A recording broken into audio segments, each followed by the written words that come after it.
sabi po dito ng Panginoon sa Psalms 89, verse 1 to 8. Pag-ibig mo, Yahweh, na di nagmamaliw, ang tuwi-tuwi na ay aking aawitin.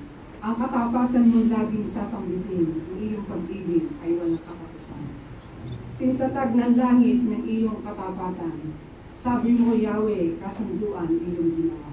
Kay David mong hirang at itong iyong pinangakong iniwan. Isa sa lahi mo ay laging maghahari, ang kaharian mo ay mamamalagi. Nagpupuri silang nilikha ng sa langit, ang iyong ginawa ay siyang binabanggit. Ang karapatan mo, Yahweh, ay inaawit. O Yahweh, makapangyarihan ang lahat. Sino ang karapat-dapat doon sa itaas? Mga nilalang doon sa kalangitan, kay Yahweh nila ay maipapantay. So pagtitipon man ng lahat ng hinirang, may banal na takot sa iyo at paggalang. O Yahweh, na makapangyarihang Diyos, O Yahweh, mayroon pa kayang katulad kang lubos? Sa kapangyarihang tunay ay puspos ang kadakilaan mo, sadyang lubos-lubos. Let's us pray. Thank you so much, Lord, sa gabi ito po, Panginoon. Tunay nga po na dakila ka, Panginoon. Ang pag-ibig mo po ay hindi nagmamali. Kayo po yung Diyos na you are Jehovah Jireh, our provider. Kayo nga po yung Diyos na tapat at hindi nagkulang at hindi nagpabaya sa bawat buhay po, Panginoon. Salamat po sa salvation sa buhay. At sa gabi ito po, Panginoon, tunay nga po na kayo po yung Diyos na nagkaloob po ng pagkakataon upang patuloy po namin i-celebrate ang 15th anniversary ng Iglesia po, Panginoon. Salamat po, Ama, dahil kami po yung tunay na nagmamahal, hindi nag-iwan at nagpabaya sa bawat buhay po, Panginoon. Sa bawat kaluluwa po, Panginoon. Tunay nga po, Panginoon, na pinatunayan mo po, Panginoon, na nandiyan ka po lagi po, Panginoon. Kung wala ka po sa aming buhay, wala po kami magagawa po, Panginoon. Maraming pong salamat po, Panginoon, sa iyong kadakilaan po, Panginoon. Be humble po, Panginoon.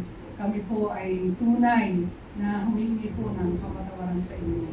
Upang wala pong hadlang, na patuloy ka po namin dakilain at itaas sa aming mga buhay po, Panginoon.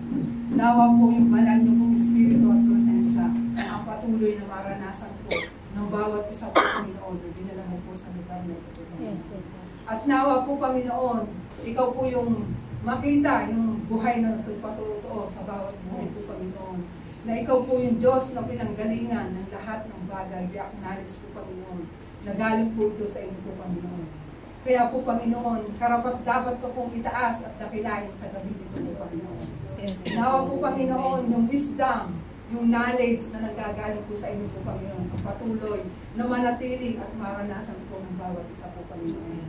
At dalangin din po namin po, Panginoon, na ikaw po yung patuloy na kumilos na sa bawat kaluluwa po, Panginoon, na itong pinagkaloob mo muna po, Panginoon, ng celebration ay tunay na maging buhay na patotoo, na ikaw po yung nagre-renew ng bawat kaluluwa po, Panginoon, nagpapatawad at tunay na nagmamahal sa bawat isa po, Panginoon.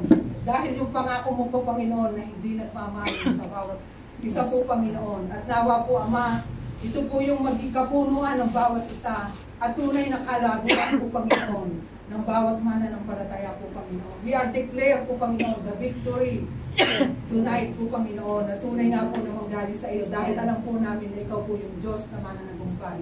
We trust in you po, Panginoon. We praise you, we honor you, and we adoration. In Jesus' name, amen. Amen.